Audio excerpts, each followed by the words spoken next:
Good morning everyone, to all to God be the glorious out there or listening and watching right now. Samahan niyo po kami umawit sa ating Panginoon. If you have to jump, you shout, you sing. Come on, samahan niyo po kami lahat.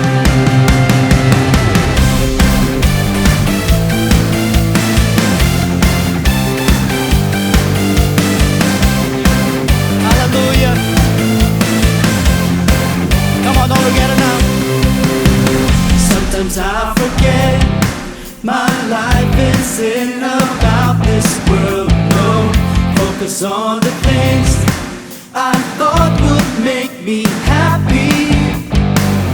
Use up all of my time and look away from you, my Lord. Now I realize this isn't what you want. You said trust in you with all of my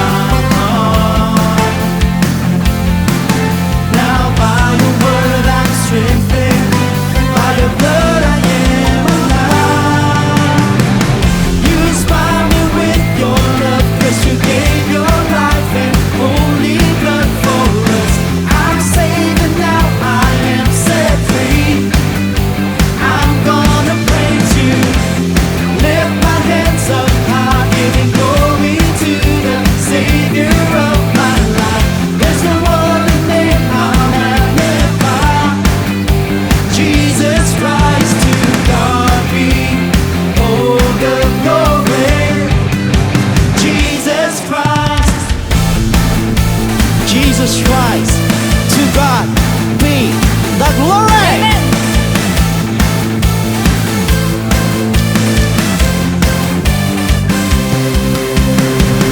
Now I'll keep in mind, no matter what I'm going through in life, you're always here beside me.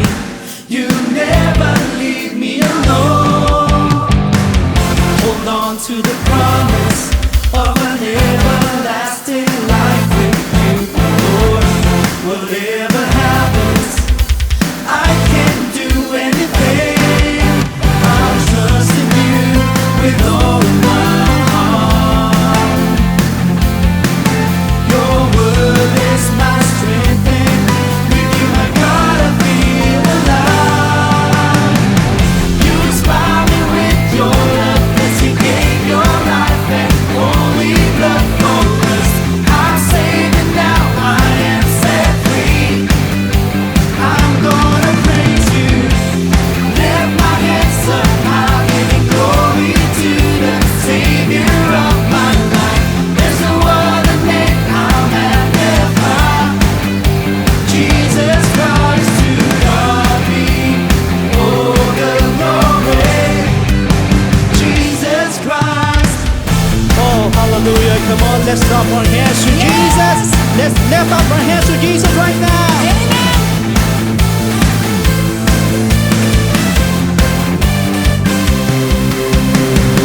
Lift your hands up high. Say, I'm inspired. I'm inspired by your love. Lift your hands up high. Say, I'm inspired. I'm inspired. Lift your hands up high. Say, I'm inspired. I'm inspired by your love. Lift your hands up high.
Life was consumed and filled with anguish. I realized one thing, to trust in your great name. In you, O Lord, I've taken refuge. Let me never put to shame. I clasp my hands to pray. Suddenly my defenses break, and all of my soul transcend in time and space. You're the air I breathe, and your love so deep. Lord, you take my breath away. Every time I try telling you goodbye, Lord, you simply hold in me. I remember the days when I'm without you.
saya ng araw, saya ng araw, kung kasama natin si Jesus.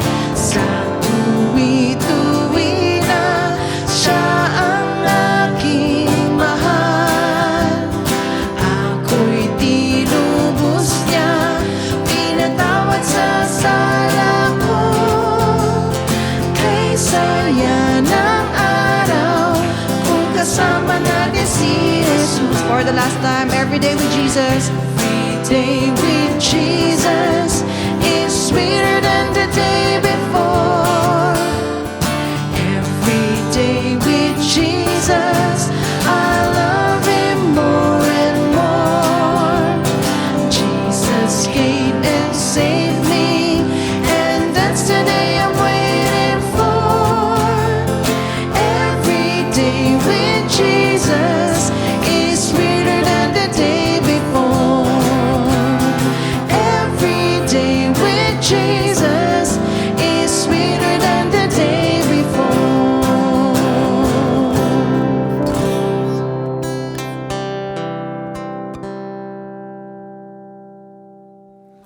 Good evening, brothers and sisters. Maraming salamat po sa opportunity na binigay po ng ating Panginoon, ng ating Diyos na buhay, sa pagkakataon pong ito para makapaghayag po ng kanyang kabutihan, ng kanyang po mga salita. Gay din po, salamat din po sa ating mong beloved Bishop Louie and Pastor Norma for allowing me to stand before you.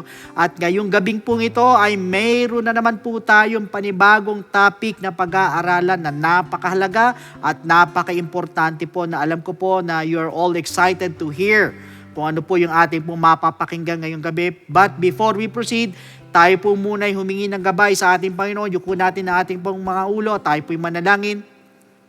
Lord, we thank you so much for this wonderful opportunity na binigay niyo po sa amin na muli makapag-aral ng mga salita mo. Kaya mo ikaw kumilos po sa bawat isa po sa amin.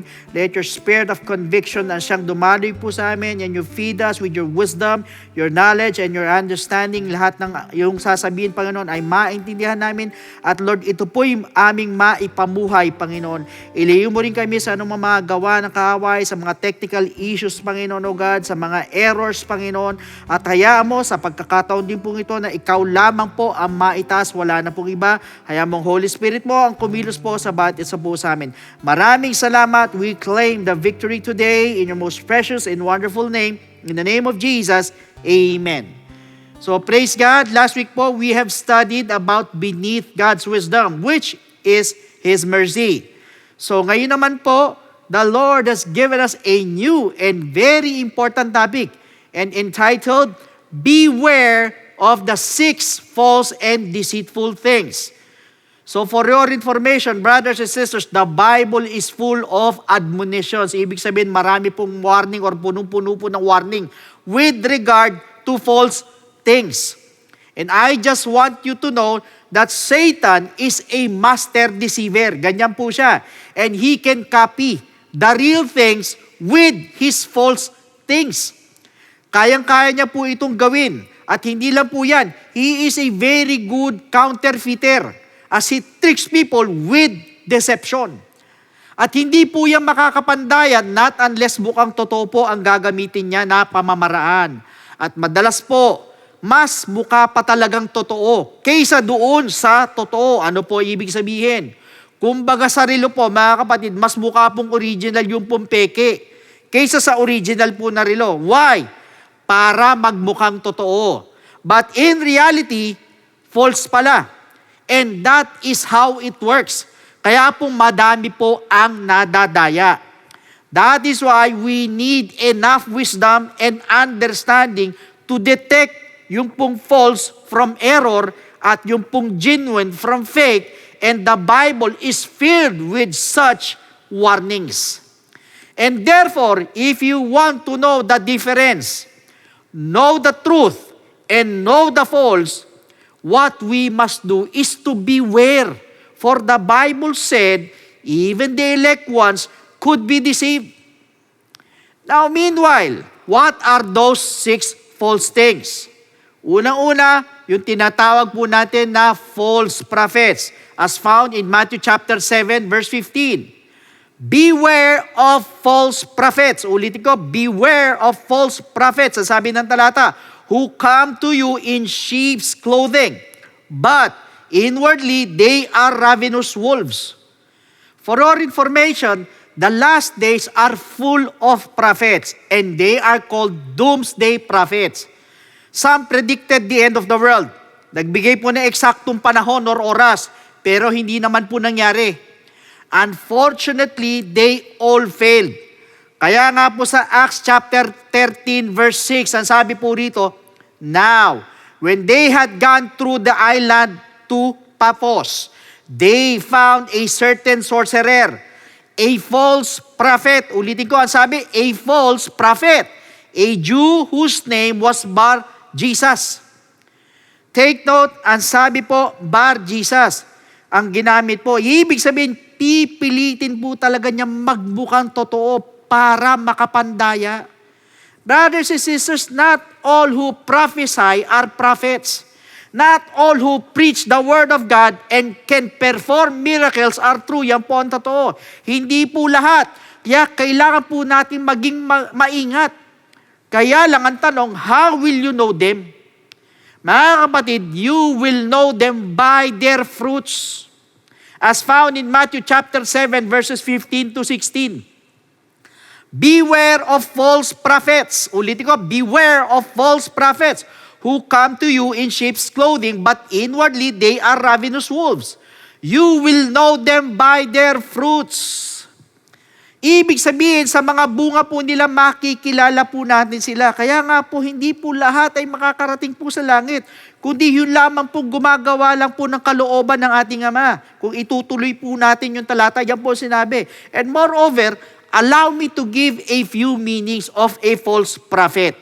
So, unang-unang meaning ng false prophet nito, it promotes or he promotes the wide gate and the wide way. Ibig sabihin, yung po mga preachers na nagtuturo na pwede lahat. Lahat okay. Kahit maliit na kasalanan pwede, kahit malaswa ang suot habang nagsisimba pwede, kahit nagsusugal ka pwede, okay lang, pwede pa rin. Kahit umiinom ka pwede, walang problema. Ingat po mga kapatid, dahil marami po ngayon ng mga churches na ganyan po ang kalakaran po ng mga pastor para dumami lang po ang mga member. Lahat pwede, lahat papayagan. Basta dumami lang po ang membro. Now, what about the second meaning? In Acts chapter 20 verses 29 to 30. For I know this, that after my departure, savage wolves will come in among you, not sparing the flock. Ulitin ko.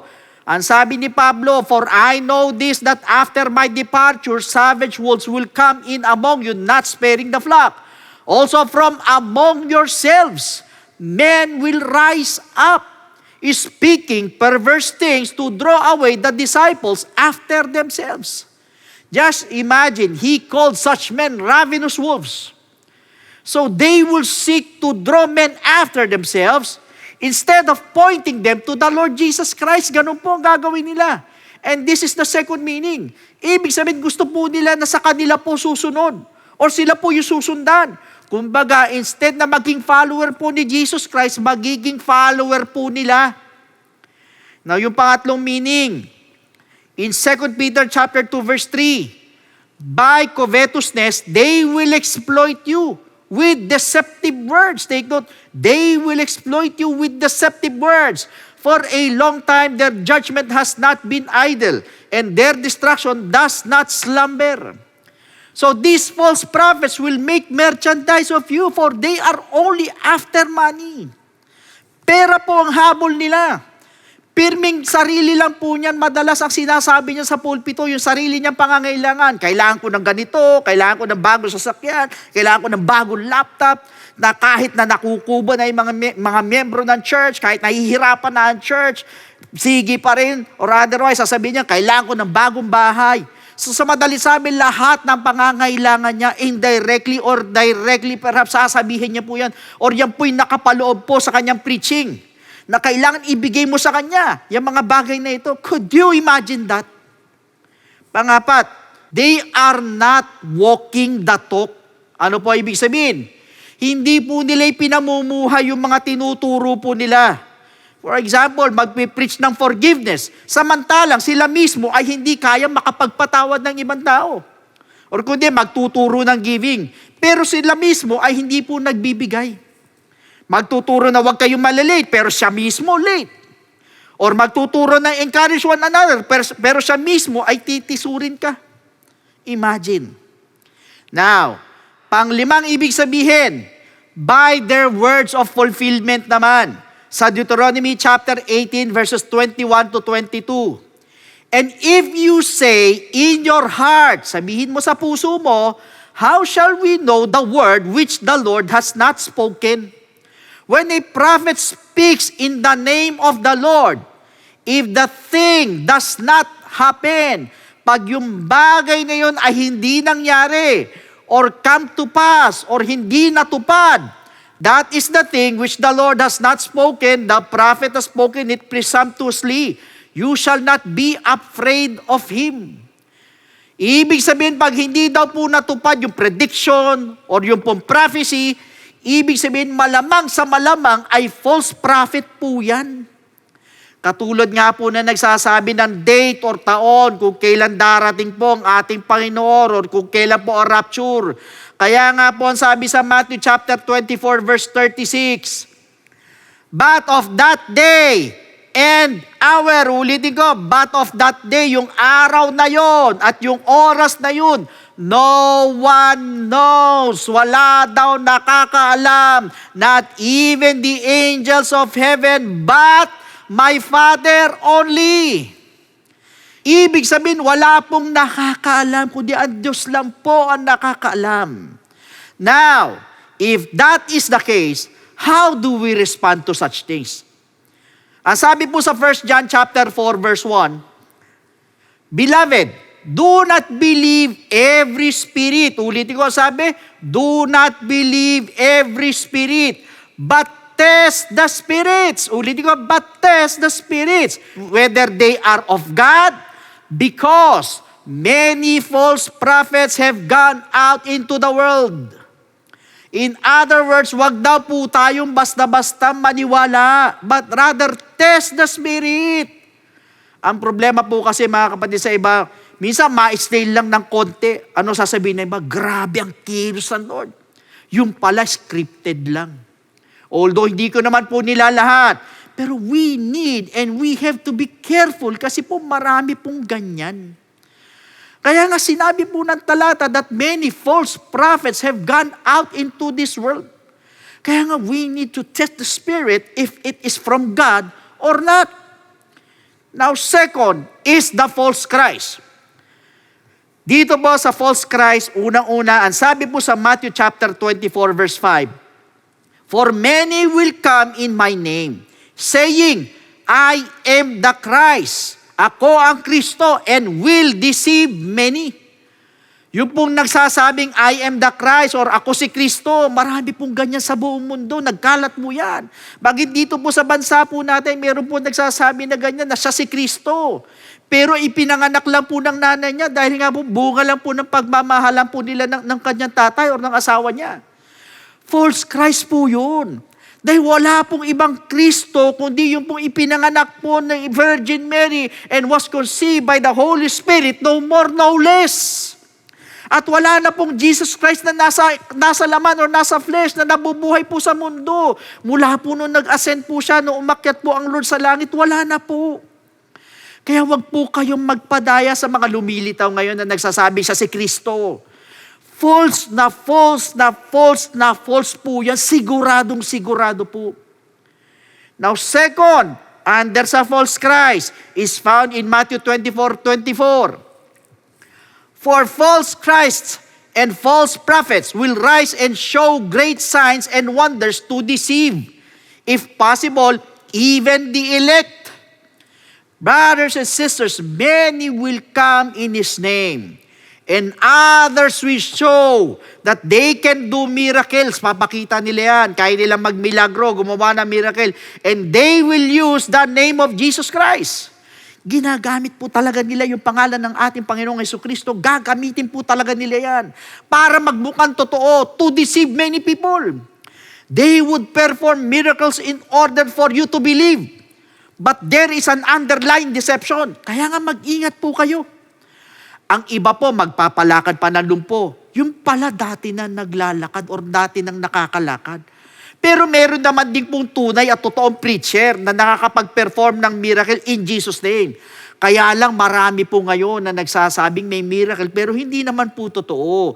Kaya't wag po kayong basta-basta maniniwala sa kanila. Bakit? Because in Matthew 24 verse 23, then, if anyone says to you, look, here is the Christ, or there, do not believe. Wag daw kayong maniwala. If you remember, kanina binanggit ko po sa inyo yung nagsasabing siya po si Kristo, na wag kayong maniwala.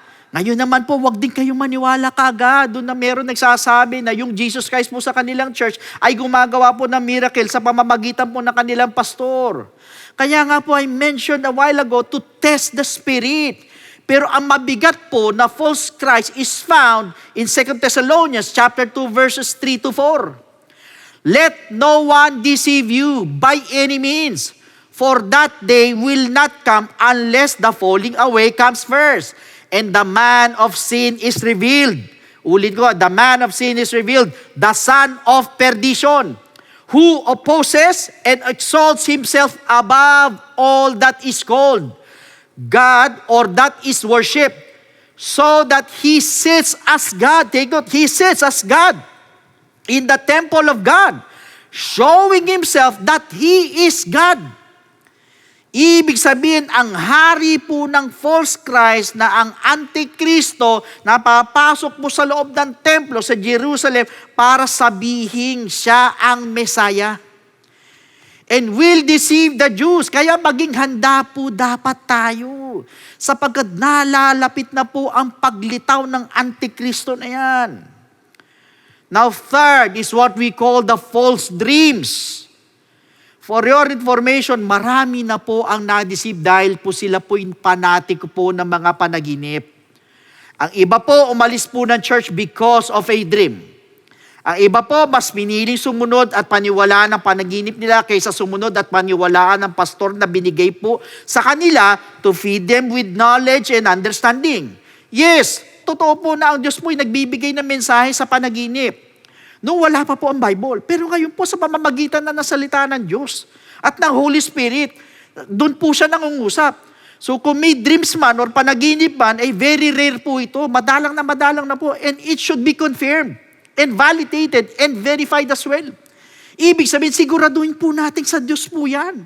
Kaya huwag po tayong basta-basta maniwala sa panaginip. Dahil hindi po lahat ng panaginip ay nagkakatotoo at hindi po lahat ay sa Diyos. Alam niyo mga kapatid, meron po mga panaginip na dahil lang po sa pagod. Perhaps pagod ka during the day, sobrang busog ka, pwede rin. Or minsan naman, kakaisip mo ng isang bagay or nag-overthink ka. Or kung minsan naman, kung ano yung huli mong nabasa, or yung huli mo napanood, or yung huli mo napakinggan, or yung huli mo naisip, or even yung huli mo napag-usapan. Yun po yung mapapanaginipan mo. Kaya nga sabi ng Bible sa Ecclesiastes chapter 5 verse 3, for a dream comes through much activity. Ulitin ko, for a dream comes through much activity, and a fool's voice is known by his many words.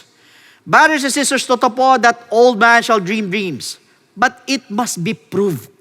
And it must be confirmed by the Word of God. Kailangan confirm po natin sa pamamagitan ng salita ng Diyos. And it needs to be interpreted. Nakatulad po nila Joseph, tsaka nila Daniel. Tsaka po i-confirm.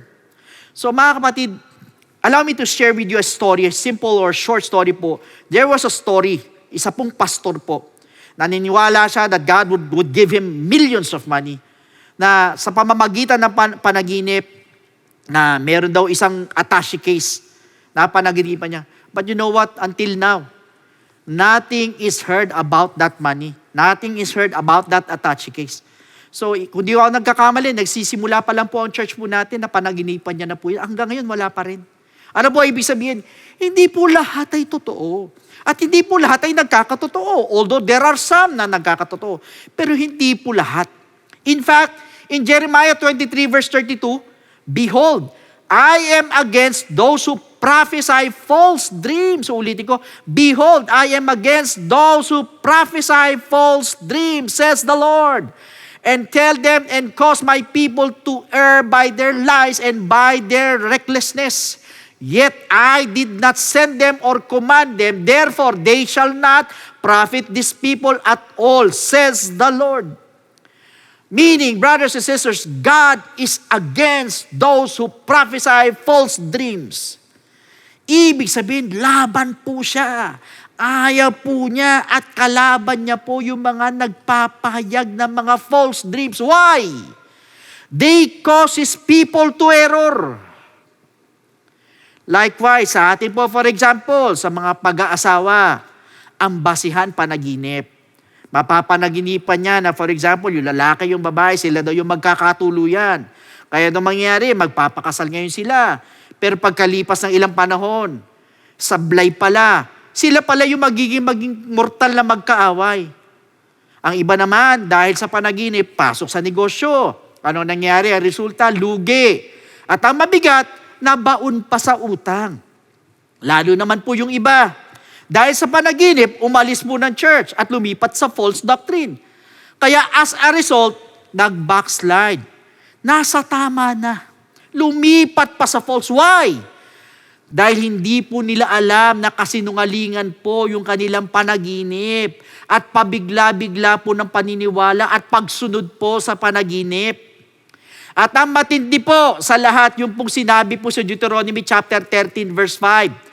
But that prophet or that dreamer, ulitin ko, that dreamer of dreams shall be put to death. Take note, that dreamer of dreams shall be put to death. Papatayin daw because he has spoken in order to turn you away from the Lord your God, who brought you out of the land of Egypt and redeemed you from the house of bondage, to entice you from the way in which the Lord your God commanded you to walk. So you shall put away the evil from your midst. Una, ang false dream po ay magtutulak po sa kanila para magrebelde po sa Diyos. Yan po yung magpupush po sa kanila para magrebelde. Pangalawa, yung pong dreamer of dreams ay magfocus daw po na humiwalay po sa tunay na Diyos.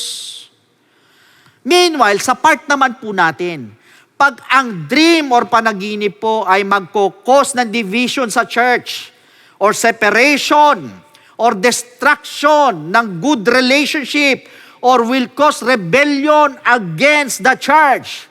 For your information, ladies and gentlemen, brothers and sisters, sa Old Testament po ay napakabigat po ng parusa.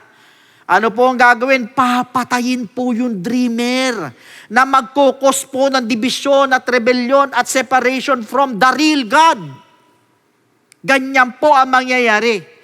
Now, meanwhile, in our modern days, ang sabi po sa Romans chapter 16 verse 17, now I urge you, brethren, note those who cause divisions. Ulitin ko, note those who cause divisions. Markahan nyo daw yung nagiging sanhi ng division. And offenses, yung mga offensa, markahan nyo daw.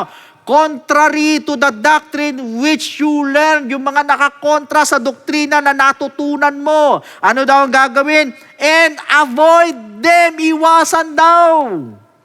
Kaya ingat po sa mga panaginip, mga kapatid. Ingat.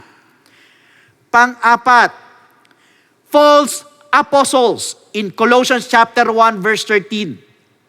He has delivered us from the power of darkness and conveyed us into the kingdom of the Son of His love. Here, the Bible speaks about the power of darkness, which is the power of Satan. Meaning, since the prince of darkness, na si Satanas, masquerades as an angel of light, that is, disguised as a messenger of truth. Ganyan po ginagawa niya. It is not surprising that his emissaries do as well. Hindi na po nakakagulat or nakakapagtaka po yun. In fact, Satan deceived Eve in God's territory sa Garden of Eden. Nagpanggap po siya na angel of light. Take note, through his enticing words and wisdom. Ulitin ko, sa pamamagitan po ng kanya pong mga enticing words, yung mga matatamis na salita, at yung pong kanyang wisdom. take note, by not convincing, but giving or throwing a question. Nagbigay or nagbato ng katanungan or tanong pertaining to what God had told to Adam. Ano sabi niya? Kay Eva, totoo bang sinabi ng Diyos na kapag kinain mo ang bungang yan ay mamamatay ka? Ano po mapupuna po ninyo? Patanong po yung banat ni Satanas nung ahas. So he was actually casting doubt kay Eva. Kaya once meron po nagtanong sa inyo, totoo ba na sinabi ni Bishop na tama yung doktrina nyo? Or kung di naman yung mga tanong niyan, mga banat niyan, tatanungin ka, naniniwala ka ba na ang bautismo ay kasama sa gospel of salvation? Mga kapatid, pag ganyan na po yung mga tanong, ibig sabihin andyan ang Prince of Darkness. At Jack messenger ni Satanas po yan. Kaya kahit sino pa siya, kahit ano pa siya, umigkas ka dyan. Umiwas ka dyan. Iwanan mo kagad. Otherwise, they hold unbelievers and even believers captive. In fact, yung kanya po ministers were attempting to deceive and enslave the Corinthian people. Sa 2 Corinthians chapter 4, verse 4, basahin po natin. Whose minds the God of this age has blinded, who do not believe, lest the light of the gospel of the glory of Christ, who is the image of God, should shine on them. Brothers and sisters, ang mga unbelievers po cannot find the light of the gospel. Hindi po nila matagpuan. Hindi nila makita. They were blinded by Satan in many aspects. But his most effective way is through religion at saka sa mga tradisyon. Gagamit po siya ng ganyang klase ng mga pamamaraan para lang hindi ka maniwala sa gospel. Kukontrahin yan through traditions. Pati nga pamahiin kasama dyan eh. Para lang huwag kang maniwala sa gospel of salvation. And on the other hand, para sa mga mananampalataya naman, in 2 Corinthians chapter 11 verse 3, but I fear, lest somehow, as the serpent deceived Eve by his craftiness, so your minds, take note, so your minds may be corrupted from the simplicity that is in Christ. Here, yung mga false apostles po, or Satan and his ministers, were trying to deceive the Corinthian church. Pinipilit talaga silang i-deceive, dayain itong church ng Corinto. In what way? In 2 Corinthians chapter 11 verse 4. For if he who comes preaches another Jesus, ulitin ko, if he who comes preaches another Jesus, ibang Jesus, whom we have not preached, na hindi namin tinuro, hindi namin pinreach, or if you have received a different spirit, which you have not received, na hindi mo naman tinanggap, or a different gospel which you have not accepted, you may well put up with it. So it is about the another Jesus. Yung pong another kind of Jesus rather than what Apostle Paul taught. So mga kapatid, the Jesus in the Bible who is the only way, the truth, and the life, who died at the cross of Calvary, was buried, and on the third day, He rose again. That is the original Jesus. Sa po yung totoong Jesus Christ. Now next, ang sabi po, receive a different spirit which you have not received. So, you must be sure that you have received the genuine Spirit of God. Siguraduhin po natin na yan po talaga ang tinanggap natin, yung totoong Spirit ng ating Panginoon, at tayo po mga tugad-bila-glorians. Believe that yung pong initial evidence that we receive the Holy Ghost is through speaking in tongues, which other churches do not believe. Hindi po naniniwala ang iba dyan. At marami po mga churches mo believe that speaking in tongues can be taught. Pwede daw ituro or matutunan at pwede po nilang practicein. Imagine, papracticein mo, and they are teaching people how to speak in tongues. Surely, that is another spirit and not of the Holy Ghost. Bakit ko po sinabi?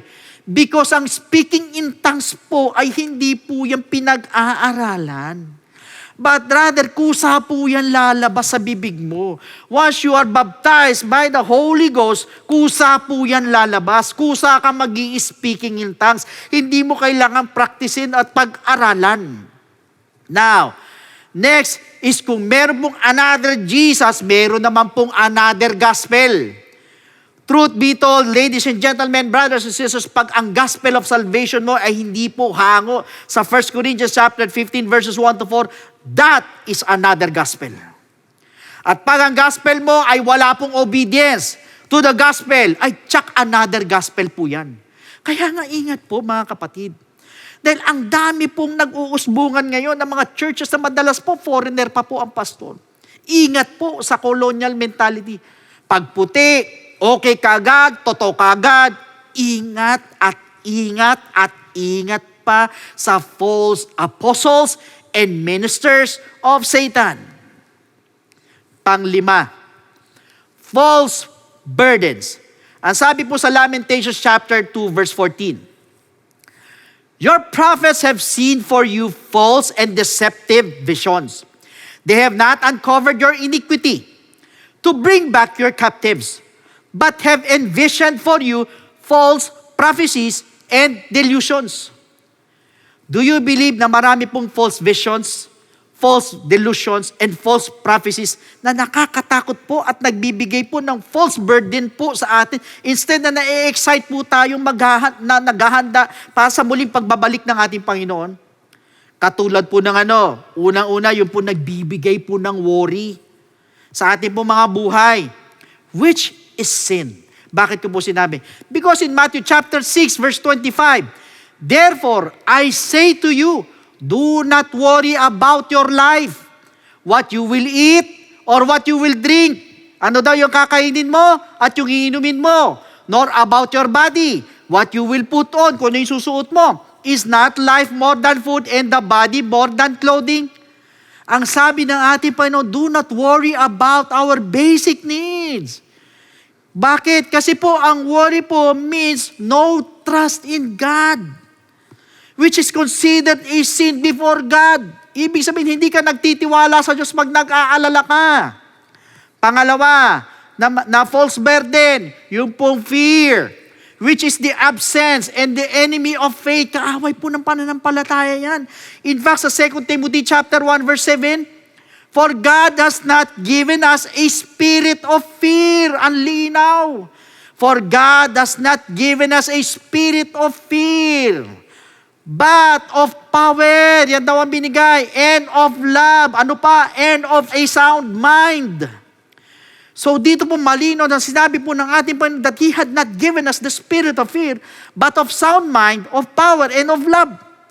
Kaya yung pong fear ay false burden po yan sa atin po dahil kabaliktaran po yan ng kapangyarihan ng Diyos, ng love of God at ng sound mind, which is the mind of Christ. Kaya nga sabi po sa 1 Corinthians chapter 2 verse 16, for who has known the mind of the Lord that He may instruct him? But we have the mind of Christ. Ulitin ko, malinaw po na sinabi ng talatad that we have the mind of Christ. Here, Apostle Paul clearly said that we have the mind of Christ. That is why we don't need to fear because it is a false burden. Pangatlo, yung pong self-pity. For your information, marami po ang nasa ganitong kalagayan na naaawa po sa sarili po niya. Katulad po ni Elijah sa 1 Kings chapter 19 verse 4.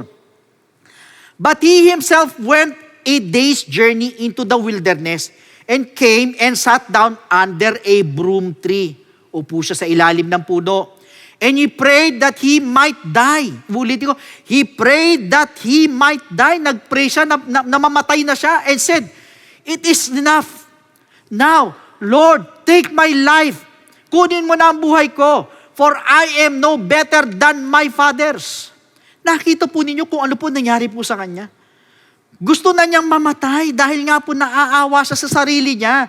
Dahil pinahintulot po siya ng Diyos na huntingin po siya ni Jezebel para patayin. Ang tanong, binili po ba ng Diyos yung kanya pong self-pity? Ang sabi po sa 1 Kings chapter 19 verse 5, then as he lay and slept under a broom tree, suddenly an angel touched him. May lumitaw na angel, hinipo siya, and said to him, arise and eat. Tumayo ka at kumain.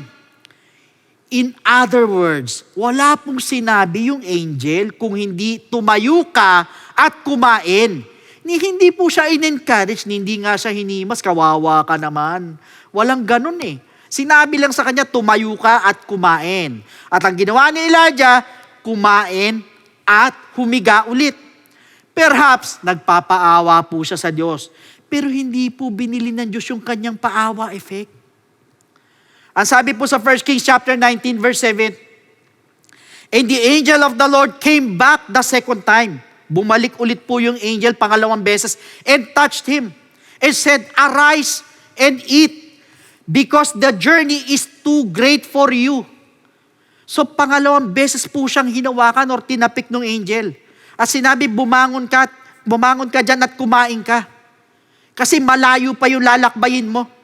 Meaning to say, hindi po naawa ang Diyos sa kanya. Bakit?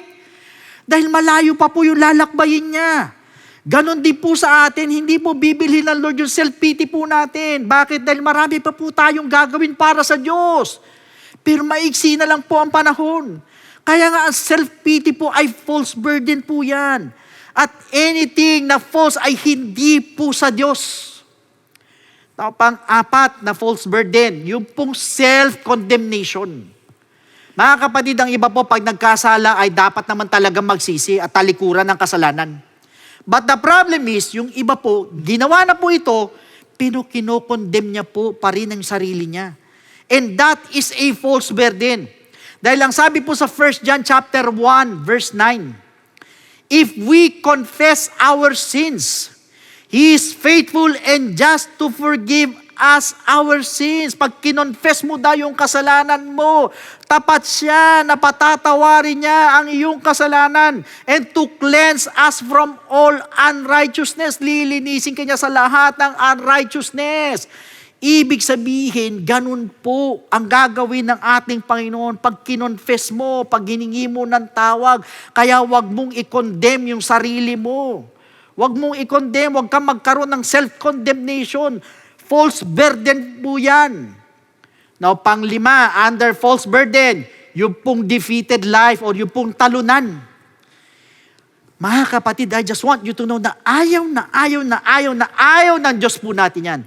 Dahil ang sabi po ni Apostle Paul sa 1 Corinthians chapter 15 verse 57, but thanks be to God who gives us the victory. Ulitin ko, who gives us the victory sa pamamagitan ng through our Lord Jesus Christ. So malinaw po na sinasabi po ni Apostle Paul that the Lord Jesus Christ has given us the victory. Kaya ano pa ang dahilan at mabubuhay ka ng talunan? Samantalang binigay na pala ng Diyos ang victory po sa atin dahil sa ginawa po niya sa cross of Calvary. Kaya malutas man or hindi ang problema, gumaling ka man or hindi, mamatay ka man or mabuhay ka, kay Kristo pa rin po tayo. Kaya victory pa rin po tayo. Kaya nga yung pong feeling po na talunan ay isa pong false burden po yan na dapat hindi po natin binibitbit. Kaya nga sabi sa 1 Peter chapter 5 verse 7, casting all your cares upon Him for He cares for you. Ibig sabihin, ibigay mo sa Diyos yung mga false at pati na din po yung mga true burdens po natin. Huwag mong bitbitin mag-isa yan. Now lastly, ito pong 6 false and deceitful things. Yung pong tinatawag na false brethren. Ang sabi po sa Galatians chapter 2 verses 4 to 5, and this occurred because of false brethren, secretly brought in, who came in by stealth to spy. Nag-i-spy po sila out our liberty which we have in Christ Jesus, that they might bring us into bondage, to whom we did not yield submission even for an hour, that the truth of the gospel might continue with you. So dito po yung mga false brethren sa Galatians po ay pinipilit po silang igapos ulit. Dito po sa law of circumcision, samantalang nasa ilalim na po sila ng grace. Well, sa atin naman, pag meron po mga kapatiran na nagtuturo na ibang doktrina, na hindi po katulad ng doktrina na naituro po sa atin or yung doktrina po natin mismo, pero connected po sa atin, maging member man yan, maging worker yan, maging leader yan, teacher yan, or pastor man yan, ito po ay false brethren. Kaya nga sinabi po sa 2 Timothy chapter 2 verses 16 to 18, but shun profane and ideal babblings, for they will increase to more ungodliness, and their message will spread like cancer. Ulitin ko, their message will spread like cancer. Hymenaeus and Philetus are of this sort, who have strayed concerning the truth, saying that the resurrection is already past, and they overthrow the faith of some. So dito po malinaw na sinabi ni Apostle Paul na ito po si Hymenaeus at saka si Philetus po ay nagtuturo po ng ibang doktrina na maliban sa tinuro po ni Pablo na para daw pong cancer na kumakalat sa loob ng church. Ibig sabihin, iwasan po natin yung mga katulad ni Hymenaeus, ni Philetus, na considered na mga false brethren para hindi po tayo mahawa. Bakit? Dahil para po yung mga spoiled tomatoes, mga rotten tomatoes na nasa loob po ng basket, na pag nabulok po ay nakakahawa po at pati ikaw mabubulok rin. Ang iba naman, ang gagawin niya, yayayain kang lumipat sa ibang church kasi nga hindi siya sold out sa doktrina po natin. Brothers and sisters, ladies and gentlemen, beware. At ang sino man na nagsasabi na siya po'y Kristiyano at kapatid mo, pero iba naman yung aral kaysa sa tinuro po sa atin at hinahata ka palabas ng church, take note, he or she is a false brethren. At gayon din naman, ang sino man na hindi sumusunod sa kabanalan or yung pong sinning or living in sin or keeps on sinning, he or she is a false brethren. O di kaya sisiraan ka, or sasamantalahin ka, or tratraidorin ka, or i-impluensyahan kang gumawa ng masama. Brothers and sisters, he or she is a false brethren. That is why, ang sabi po sa 1 Corinthians chapter 5 verse 11, but now I have written to you not to keep company, ulitin ko, not to keep company with anyone named a brother who is sexually immoral, or covetous, or an idolater, or a reviler, or a drunkard, or an extortioner, not even to eat with such a person. Ibig sabihin, pag ang kapatiran daw po ay ayaw pong tumalikod sa kanyang mga kasalanan. At sinajustify pa po. Ang bilin po ni Apostle Paul ay huwag ka daw makisama ni makisabay kumain. Ganun po kabigat ang bilin ni Pablo sa mga ganyan pong kapatiran, na tulad din po ng bilin niya sa mga kapatiran na nagiging sanhi po ng dibisyon ay iwasan, layuan. Ibig sabihin, you have to beware. Kaya nga kilalanin po natin silang maigi. Ang iba gumagamit pa po ng social media yan, na naglipa na po ngayon, nagkalat po yan using God's name, pati ang Bible, pati yung mga church leaders to deceive you. That is why, brothers and sisters, we have to beware of these 6 false and deceitful things. Kailangan po nating i-discern kung sila po'y sa Diyos or hindi po. And most of all, wag na wag po tayong basta maniniwala. So yan po yung maikling mensahe ng ating Panginoon. I hope na lahat po tayo ay makapag-ingat at maging aware sa mga bagay na ito. Now, meanwhile, to all our first-time viewers, allow me to share with you the true gospel of Jesus Christ that we need to believe for us to be saved. Now, pag sinabi po nating salvation, so please listen to me sa lahat ng ating mga first-time viewers. Sabi po sa Ephesians chapter 2 verse 8, for by grace you have been saved through faith, and that not of yourselves, it is the gift of God. Malinaw po na sinabi ng talata that we are saved by grace through faith. Kaya lang po ang tanong, saan po tayo mananampalataya at maniniwala? That is the question. It is found in the book of 1 Corinthians chapter 15 verses 1 to 4. Ang sabi po dito, moreover, brethren, I declare to you the gospel which I preach to you, which also you receive, and in which you stand, by which also you are saved. Ulitin ko, by which also you're saved, if you hold fast that word which I preach to you, unless you believed in vain. For I delivered to you first of all that which I also received, that Christ died for our sins according to the Scriptures, and that He was buried, and that He rose again the third day, according to the Scriptures, Sa madalit sabi, we need to believe in the gospel of Jesus Christ. Yung pong death of Christ, yung burial of Jesus Christ, at yung pong resurrection of Jesus Christ. So tatlo po yan. Death, burial, and resurrection of Jesus Christ na kailangan po natin sampalatayanan at paniwalaan. Kaya lang po ang tanong, is believing enough? Pag tayo po ba'y nanampalataya, tayo po'y naniwalay, wala na po tayong gagawin, tutudok na po, o hihinto na po tayo doon. Alam niyo po, ang sabi po sa 1 Peter chapter 4 verse 17, "For the time has come for judgment to begin at the house of God. And if it begins with us first, what will be the end of those who do not obey the gospel of God?" Ano daw ang katatapusan, ano daw ang dulo doon sa hindi sumunod sa gospel ng ating Panginoon. So sa madalit sabi, the gospel of Christ must be obeyed. Pag tayo nanampalataya at naniwala, kailangan lakipan po natin ang pagsunod. Hindi po tayo matatapos sa believing, but rather we need to obey the gospel of Jesus Christ. Kaya lang po ang tanong, how will you obey? It is found in the book of Acts chapter 2 verse 38. Then Peter said to them, "Repent and let every one of you be baptized in the name of Jesus Christ." Ulitin ko, ang sabi, malinaw, be baptized in the name of Jesus Christ for the remission of sins, and you shall receive the gift of the Holy Spirit.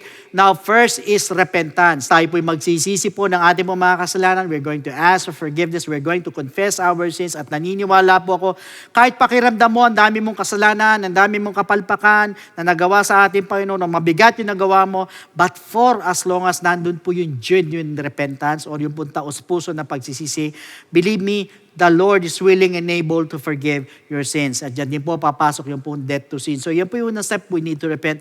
Second, we need to be baptized in the name of Jesus Christ. So tayo naman po ibabautismo sa tubig. So ilulubog po tayo sa tubig in the name of Jesus Christ po yan. At ang sabi sa Romans chapter 6 verse 4, "Therefore, we were buried with Him through baptism into death." Ulitin ko, we were buried with Him through baptism into death, that just as Christ was raised from the dead by the glory of the Father, even so we also should walk in newness of life. So madalit sabi, we need to be baptized in the name of Jesus Christ. Why? Dahil para bagang ininilibing naman po natin na ating po mga kasalanan, kasabay naman po ng paglilibing kay Kristo. And take note, hindi po ito paghuhugas ng dumi ng katawan, kundi ito po yung pag-aalis at paghuhugas po ng ating po mga kasalanan. So yun po yung pangalawang step, we need to be baptized in the name of Jesus Christ. Now the third step is we need to receive the gift of the Holy Spirit. Diyan naman po papasok ang ating transformation, yung ating mong regeneration. Sa madalit sabi, tayo mababago na po, na nabanggit po sa Romans 8:11, ganyan din po sa Titus chapter 3 verse 5. In fact, once we receive the gift of the Holy Spirit, we are also receiving power. Power saan? Aminin nyo man hindi, sa lahat ng mga first-time viewers, lahat tayo may kahinaan. Kung minsan pinipilit po natin magbago, 1 buwan, 2 buwan, sa susunod na panahon, bumabalik po tayo sa dati. Bakit? Sarili mo lang eh. But you know what? Once you receive the gift of the Holy Spirit, yan po yung tutulong po sa atin to overcome all our weaknesses. At yan din po yung magpapaalala po sa atin para makasunod po sa kalooban po ng ating Panginoon. So ito pong tatlong bagay na ito'y kailangan maganap po sa ating pong mga buhay. Unang-una, we need to repent. Second, we need to be baptized in the name of Jesus Christ. And thirdly, we need to receive the gift of the Holy Spirit. And that is what we call the good news. And that is the gospel of Jesus Christ. So at this moment, sa lahat po ng gustong tumanggap sa ating Panginoon, pwede po ba na itaas po ninyo yung dalawang kamay bilang tanda ng pagsuko? Yuko po ninyo yung mga ulo. And please repeat after me with this prayer na nandun na taos puso, na tayo po humihingi po ng tawad sa ating Panginoon at nagsisisi po sa ating mga kasalanan habang binabanggit natin ang panalangin nito. Panginoong Jesus, lumalapit po ako sa iyo bilang isang makasalanan. Patawarin mo po ako sa lahat ng aking mga pagkakamali at pagkukulang. Sa oras na ito, tinatanggap po kita bilang sariling tagapagligtas at tinatanggap po kita bilang Diyos ng aking buhay. Naniniwala po ako na ikaw ay namatay, ikaw ay nilibing, at sa ikatlong araw ay nabuhay na magmuli. Tulungan mo po ako makapagsimula ng bagong buhay at idagdag mo po ako sa iyong kaharian. Maraming salamat po. Sa pangalan ni Jesus. Amen. So yan po yung first step. Para sa pangalawang step po, andyan po ang ating po mga telephone numbers sa baba po ng mga screens po ninyo. Pwede po kayong tumawag dyan para makapagpa-schedule po tayo ng water baptism, or otherwise, you can directly message us sa ating po FB page. Iwan lang kayo ng mensahe para masagot po namin to give you further instructions. Sa pagkakataon po ito mga kapatid, bilang pagtatapos po, muli tayo po yumuko, tayo po yung magpasalamat sa ating Panginoon. Lord, we thank you so much for this wonderful message. Salamat sa paalala, Panginoon, na kami po'y mag-ingat or beware of these 6 false and deceitful things, Panginoon. Hayaan mo, Panginoon, samahan mo ang bawat isa ng Espiritu Santo mo, Panginoon, na we need to learn how to discern, Panginoon, at huwag pong basta-basta maniniwala sa mga bagay na ito. Patuloy mo kaming ingatan, Panginoon. Selyuhan mo kami ng banal na dugo mo. Ilayo mo kami sa mga gawa ng kaaway, Panginoon. Lord, we pray, look forward, Panginoon, sa susunod na linggo, sa mga ituturo mo po sa amin. And Lord, continue to bless us all throughout the week.